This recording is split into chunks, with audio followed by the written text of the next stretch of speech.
First off, I want to thank the brave men and women who work behind the wall. I want to thank them on a national level because their job goes unrecognized. How do they try to turn a guard? Well, correctional officer. Sorry, I apologize. But correctional officer. How you guys doing today? It's Anthony Gangi, host of Tier Talk. Today we're going to talk about longevity. And what I mean by longevity is right now we have a lot of management that comes in and they're in briefly and then they leave, and they really come up with these finite solutions that really don't benefit us in the long run. And it really does have an impact on those that are on the front line that are here for the bigger picture, that are here for 25, 30 years. So today, that's the discussion, kind of like the infinite game versus the finite game, and where we need to be. We need to start thinking about tomorrow instead of only thinking about today. And I think this is a topic that is going to hit home with a lot of us. So guys, if you haven't, the show Tier Talks for you, brave men and women that work in corrections. So please subscribe, interact, engage, comment, hit that bell. That bell is going to notify you every time I post a video. We're going to go to our sponsor, and when we come back, we're going to be talking about corrections. Basically the infinite game versus the finite game, and how it could affect us on the front line. I stand by for our sponsor. I wanted to attend a university that had an intelligence program. I wanted to look at problems different. I wanted to increase my critical thinking abilities. AMU offered those avenues to expand. Obtaining your degree as an adult, you're actually paying yourself and investing in yourself. You can't put a dollar on it, it's priceless. It's something that can never be taken away from you. American Military University. Learn from the leader. Thank you guys for listening to our sponsor. You know, corrections is going through a lot of changes right now, the evolution of corrections. So it really is a great time to be in this profession, because this is a time where we could have a great impact on this profession.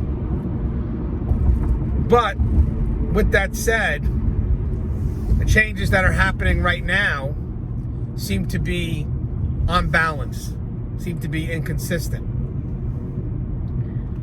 And I think the reason why that's happening is because we have management that doesn't think of the long run. Management comes and goes. All they care about is putting their name on something, and they want a rapid outcome. But in the end, that doesn't really benefit the long run of this profession. It doesn't really help out the front line who's in it for the long run, actually.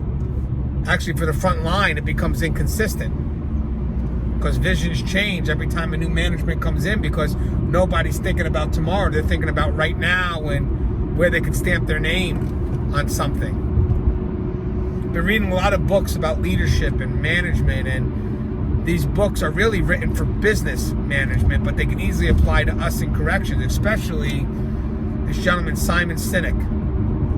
He really has a care for the front line. He looks to inspire. And he's really pioneering this great move that talks about the people first. So the will of the people over the resources, and how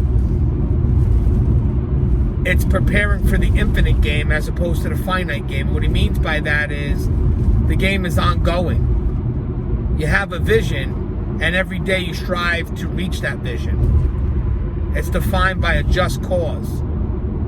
And what I mean by vision is a world that hasn't been created. And we're involved in making steps to make it to that world, create that world. And even though we never reach it, because we probably won't, it's an ongoing game, we prepare the next person for that. And that keeps the consistency. So if I'm management, my job is to create a vision that we all can connect to, a vision that relates to the people first. Because remember, my job as management, I'm responsible for the people who are responsible for the inmates. And I need to listen to them. And I want to create a vision that they can connect to, so I can bring them together to build this trusting environment so we can go ahead and move forward.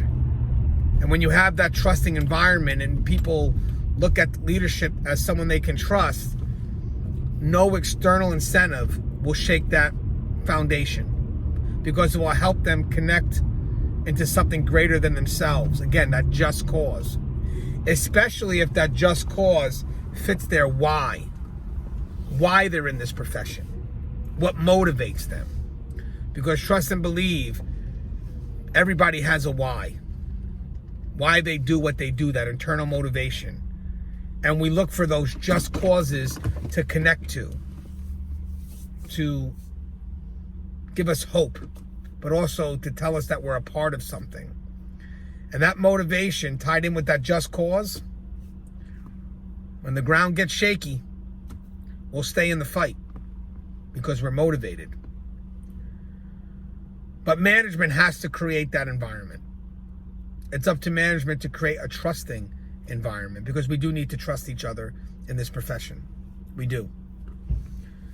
You know, when we work in an environment where we can't trust each other, especially where frontline can't trust management, it becomes very divisive, because we're afraid to admit when we make a mistake. We're afraid to admit when we need help. Instead of being an environment that's cooperative, it becomes an environment that's really about self-preservation. It becomes an environment that really impedes growth. A trusted environment, on the other side, is if I need help, I know people are going to run to my aid. They're not going to be quick to discipline. They're going to be quick to help build me, make me better. And that trusted environment's long-lasting. It's not part of the finite game. It's part of the infinite game.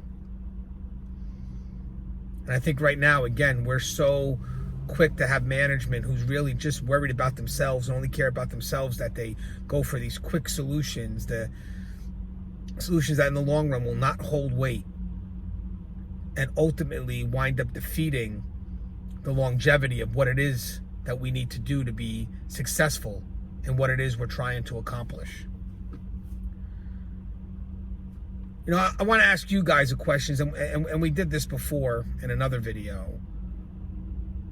But are you in it for the long run? You know, like for me, Tear Talk is my mission. It's my vision. I may never reach what it is. I can kind of see. I know what the journey is. I know I'm on the right mile markers, because it's about progress. It's not about me being the best. It's about me being better every day. But I'm hoping that this will have enough impact where when I'm gone, someone else could pick it up and continue the mission forward. Again, the longevity. It's not about today. It's about tomorrow. What are we doing to keep this momentum forward? That's the key. It's not about making up some arbitrary date and meeting these standards at this arbitrary date. It's about momentum forward. It's about moving forward. It's not a race. There's no winners or losers. But again, guys, are you in it for the long run? Are you motivated? Why are you in this profession? Do you trust your peers?